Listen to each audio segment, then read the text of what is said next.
Hello friend, नमस्कार। मैं दिनेश शर्मा। आज आपको महिला बाल विकास के अंतर्गत जो पर्यवेक्षक के एग्ज़ाम होने 25 मार्च को, उसके अंतर्गत पाठ्यक्रम में एक बच्चों के कानूनी अधिकार और महिलाओं के कानूनी अधिकार हैं और उनके संबंध अधिनियम है।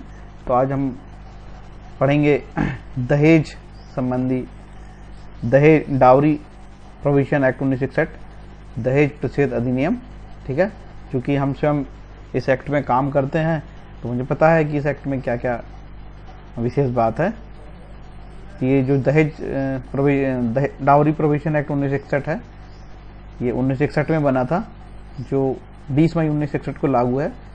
इस अधिनियम को 1986 में संशोधन किया गया है और ये देखेंगे कि इस एक्ट का आईपीसी से क्या संबंध है। यदि किसी व्यक्ति ने दहेज मांगा है तो उसको भारतीय दंड संहिता की कौन सी धारा में उसके को मामला दर्ज होता है और कितनी सजा का प्रावधान है। ओके, इस एक्ट में कुल धारा 10 है।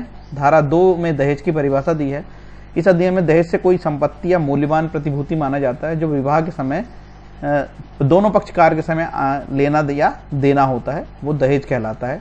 या मूल्यवान प्रतिभूति, ये जो राशि दी जाती है या कोई सामग्री दी जाती है, वो दहेज की श्रेणी में होता है।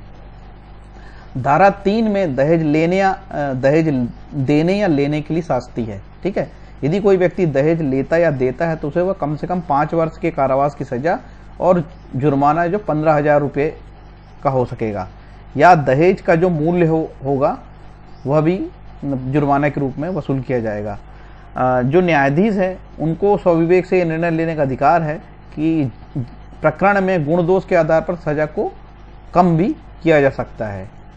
धारा 4 में लिखा है दंड का प्रावधान। यदि कोई दहेज की मांग करेगा तो वह कारावास से जो 6 माह से कम का ना होगा दिया जाएगा और जुर्माना जो 10,000 रुपये तक का होगा। ठीक है, 10,000 तक का जुर्माना होगा। इसका मतलब जो दहेज की मांग करेगा वो 6 माह, कम से कम 6 माह से कम का ना हो। सजा 6 माह से कम की नहीं होगी, मतलब 6 माह की सजा होगी ही होगी यदि कोई दहेज की मांग करेगा, 10,000 रुपये का जुर्माना। धारा 8 खा में दिया है कि यदि इस अधिनियम के तहत ये लिखा है कि सरकार दहेज प्रतिषेध अधिकारी की नियुक्ति करेगी जो देखेगा कि दहेज का कोई लेन देन तो नहीं करता, कोई मांग तो नहीं करता। तो मध्य प्रदेश में महिला बाल विकास विभाग के जिला सशक्तिकरण अधिकारी को दहेज प्रतिषेध अधिकारी घोषित किया गया है। विशेष बात, मध्य प्रदेश में महिला बाल विकास विभाग के जिला सशक्तिकरण अधिकारी को दहेज प्रतिषेध अधिकारी घोषित किया गया है। अब हर एक स्टेट में अलग अलग दहेज प्रतिषेध अधिकारी हो सकता है। दिल्ली में कोई और होगा, हरियाणा में कोई और होगा, हिमाचल प्रदेश में कोई और होगा, तमिलनाडु में कोई होगा। उनकी सरकार हो सकता है कोई सामाजिक न्याय विभाग के अधिकारी को घोषित कर दे, तो ये अपना सरकार का डिसीजन होता है। मध्य प्रदेश में महिला बाल विकास की जिम्मेदारी मिली है। ये तो हो गया धारा। अब आईपीसी की धारा 498B एंड 304B। 304 खा में लिखा है दहेज मृत्यु करने पर क्रूरता। कोई व्यक्ति दहेज को लेकर किसी नवविवाहिता की मृत्यु कर देता है या हत्या कर देता है तो कम से कम 7 वर्ष का कारावास और आजीवन कारावास तक की सजा उसको हो सकती है। और मामला कैसे दर्ज होगा? यदि कोई व्यक्ति दहेज मांगता है तो उसके ऊपर 498B लगती है। 498 खा, विवाहित स्त्री के प्रति क्रूरता ये माना जाता है।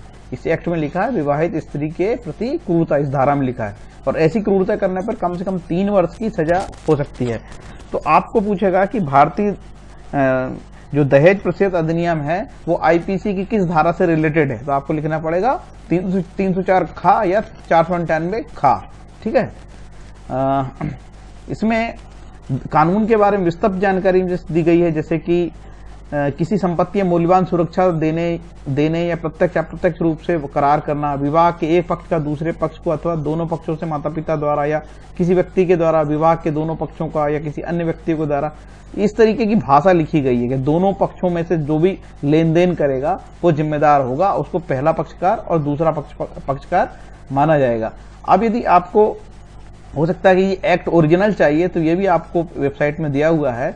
ये महिला बाल विकास विभाग की वेबसाइट है और यहाँ पे आप क्लिक करेंगे वुमेन रिलेटेड लेजिस्लेशन, ये पूरा का पूरा एक्ट दिया है। आप देख रहे हैं ये एक्ट, कुल ऐसी 10 धाराएं हैं इसमें। ये आखिरी में का 10 धारा है और इसमें एक लिस्ट भी है जो 1985 में जोड़ी गई है। The dowry provision maintenance of list present the bride and bride groom rules 1985। इस तरीके से ये एक्ट है जो छोटा है और बड़े आसानी से आपको समझ में आएगा, कोई विशेष बात नहीं है। इसको बोलते हैं दहेज प्रतिषेध अधिनियम। फ्रेंड्स, मेरा वीडियो आपको अच्छा लगा होगा तो मेरे चैनल को सब्सक्राइब करें, लाइक करें। Thank you.